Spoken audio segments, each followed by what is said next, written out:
Generalmente la bulimia tiene una buena evolución cuando podemos detectarla como un problema que expresa un malestar emocional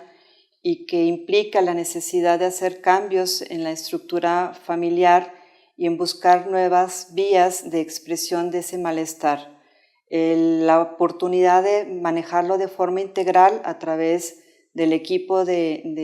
intervención interdisciplinaria, como es el psiquiatra, el nutriólogo, el terapeuta de familia, nos da un buen pronóstico para poder ayudar a la persona a que pueda encontrar otras formas de poder tener placer y de conectarse con esos sentimientos que lo llevan a no poder controlar esos impulsos que le perjudican excesivamente.